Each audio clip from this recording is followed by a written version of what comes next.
श्री गुरुवे नमः। जय जय श्री राधे। वैशाख मास महात्म्य अध्याय 10। वैशाख मास के महात्म्य श्रवण से सर्प के उद्धार और एक वैशाख धर्म के पालन तथा राम नाम जप से व्याध का वाल्मीकि होना। देव कहते हैं, तदनंतर व्याध सहित शंख मुनि ने विस्मित होकर पूछा, तुम कौन हो और तुम्हें यह दशा कैसे प्राप्त हुई थी? सर्प ने कहा, पूर्व जन्म में मैं प्रयाग का ब्राह्मण था। मेरे पिता का नाम कुशीद मुनि और मेरा नाम रोचन था। मैं धनाढ्य, अनेक पुत्रों का पिता और सदैव अभिमान से दूषित था। बैठे बैठे बहुत बकवाद किया करता था। बैठना, सोना, नींद लेना, मैथुन करना, जुआ खेलना, लोगों की बातें करना और सूद लेना, यही मेरा व्यापार थे। मैं लोक निंदा से डरकर नाम मात्र के शुभ कर्म करता था, सो भी दंभ के साथ उन कर्मों में मेरी श्रद्धा नहीं थी। इस प्रकार मुझे दुष्ट और दुर्बुद्धि के कितने ही वर्ष व्यतीत हो गए। तदनंतर इसी वैशाख मास में जयंत नामक ब्राह्मण प्रयाग क्षेत्र में निवास करने वाले पुण्यात्मा द्विजों को वैशाख मास के धर्म सुनाने लगे। स्त्री पुरुष क्षत्रिय वैश्य और शूद्र सहस्त्रों श्रोता प्रातःकाल स्नान करके अविनाशी भगवान विष्णु की पूजा के पश्चात प्रतिदिन जयंत की कही हुई कथा सुनते थे। वे सभी पवित्र एवं मौन होकर उस भगवत कथा में अनुरक्त रहते थे। एक दिन मैं भी कौतूहलवश देखने की इच्छा से श्रोताओं की उस मंडली में जा बैठा। मेरे मस्तक पर पगड़ी बंधी थी, इसलिए मैंने नमस्कार तक नहीं किया और संसारी वार्तालाप में अनुरक्त हो कथा में विघ्न डालने लगा। कभी मैं कपड़े फैलाता, कभी किसी की निंदा करता और कभी जोर से हंस पड़ता। जब तक कथा समाप्त हुई तब तक मैंने इसी प्रकार समय बिताया। तत्पश्चात दूसरे दिन सन्निपात रोग से मेरी मृत्यु हो गई। मैं तपाए हुए शीशे के जल से भरे हुए हलाहल नरक में डाल दिया गया और 14 मनवंतरों तक वहाँ यातना भोगता रहा। उसके बाद 84 लाख योनियों में क्रमशः जन्म लेता और मरता हुआ मैं इस समय क्रूर तमोगुणी सर्प होकर इस वृक्ष के खोखले में निवास करता हूँ। मुने, सौभाग्यवश आपके मुखारविंद से निकली हुई अमृतमयी कथा को मैंने अपने दोनों नेत्रों से सुना, जिससे तत्काल मेरे सारे पाप नष्ट हो गए। मुनिश्रेष्ठ, मैं नहीं जानता कि आप किस जन्म के मेरे बंधु हैं, क्योंकि मैंने कभी किसी का उपकार नहीं किया। तो भी मुझ पर आपकी कृपा हुई। जिनका चित्त समान है, जो सब प्राणियों पर दया करने वाले साधु पुरुष हैं, उनमें परोपकार की स्वाभाविक प्रवृत्ति होती है। उनकी कभी किसी के प्रति विपरीत बुद्धि नहीं होती। आज आप मुझ पर कृपा कीजिए, जिससे मेरी बुद्धि धर्म में लगे। देवाधिदेव भगवान विष्णु की मुझे कभी भी समृद्धि न हो और साधु चरित्र वाले महापुरुषों का सदा ही संग प्राप्त हो। जो लोग मद से अंधे हो रहे हैं, उनके लिए एकमात्र दरिद्रता ही उत्तम अंजन है। इस प्रकार नाना भांति से स्तुति करके रोचन ने बार बार शंख को प्रणाम किया और हाथ जोड़कर चुपचाप उनके आगे खड़ा हो गया। तब शंख ने कहा, ब्राह्मण, तुमने वैशाख मास और भगवान विष्णु का महात्म्य सुना है। इससे उसी क्षण तुम्हारा सारा बंधन नष्ट हो गया।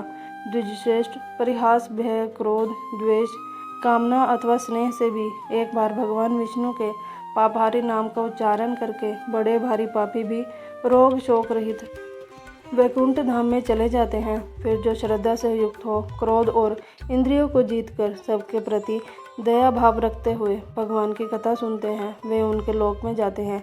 इस विषय में तो कहना ही क्या है।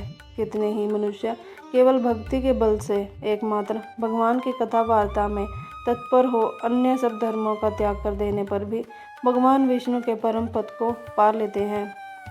भक्ति से अथवा द्वेष आदि से जो भी कोई भगवान की भक्ति करते हैं, वे भी प्राणहारिणी पूतना की भांति परम पद को प्राप्त होते हैं। सदा महात्मा पुरुषों का संग और उन्हीं के विषय में वार्तालाप करना चाहिए।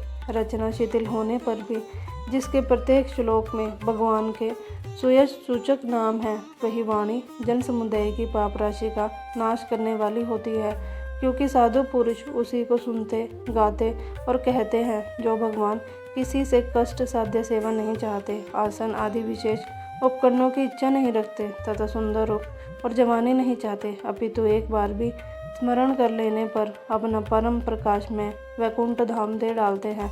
उन दयालु भगवान को छोड़कर मनुष्य किसकी शरण में जाए।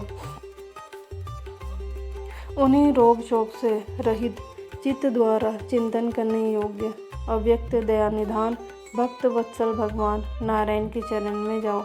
महामते, वैशाख मास में कहे हुए इन सब धर्मों का पालन करो, उससे प्रसन्न होकर भगवान जगन्नाथ तुम्हारा कल्याण करेंगे। ऐसा कहकर शंख मुनि व्याध की ओर देखकर चुप ही रहे। तब उस दिव्य पुरुष ने पुनः इस प्रकार कहा, मुने, मैं धन्य हूँ, आप जैसे दयालु महात्मा ने मुझ पर अनुग्रह किया है। मेरी कुत्सित योनि दूर हो गई है और मैं परम गति को प्राप्त हो रहा हूँ। यह मेरे लिए सौभाग्य की बात है। यूँ कहकर दिव्य पुरुष ने शंख मुनि की परिक्रमा की तथा उनकी आज्ञा लेकर वह दिव्य लोक को चला गया। तदनंतर संध्या हो गई। व्याध ने शंख को अपनी सेवा से संतुष्ट किया और उन्होंने सायंकाल की संध्योपासना करके शेष रात्रि व्यतीत की।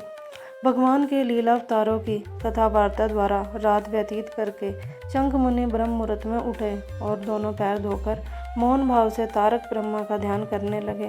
तत्पश्चात शौचादि क्रिया से निर्वृत्त होकर वैशाख मास में सूर्योदय से पहले स्नान किया और संध्या तर्पण आदि सब कर्म समाप्त करके उन्होंने हर्षयुक्त हृदय से व्याध को बुलाकर उसे राम नाम, इस 2 अक्षर वाले नाम का उपदेश दिया, जो वेद से भी अधिक शुभकारक है।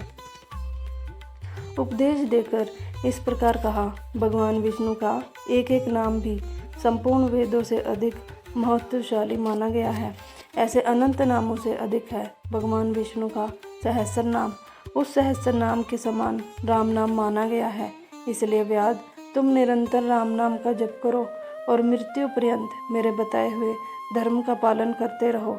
इस धर्म के प्रभाव से तुम्हारा वाल्मीकि ऋषि के घर में जन्म होगा और तुम इस पृथ्वी पर वाल्मीकि नाम से प्रसिद्ध होगे।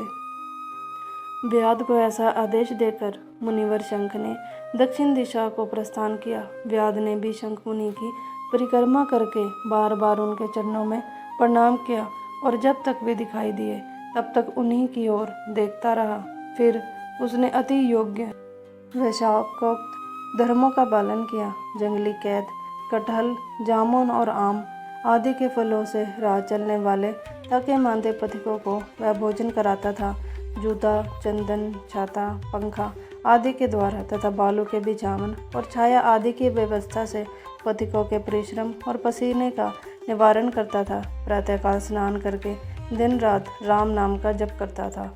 इस प्रकार धर्मानुष्ठान करके वह दूसरे जन्म में वाल्मीकि का पुत्र हुआ। उस समय महायशस्वी वाल्मीकि के नाम से विख्यात हुआ।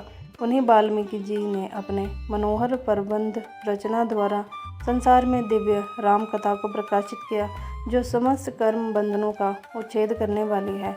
मिथिलापते, देखो वैशाख का महात्म्य कैसा ऐश्वर्य प्रदान करने वाला है, जिससे एक व्याध भी परम दुर्लभ ऋषि भाव को प्राप्त हो गया।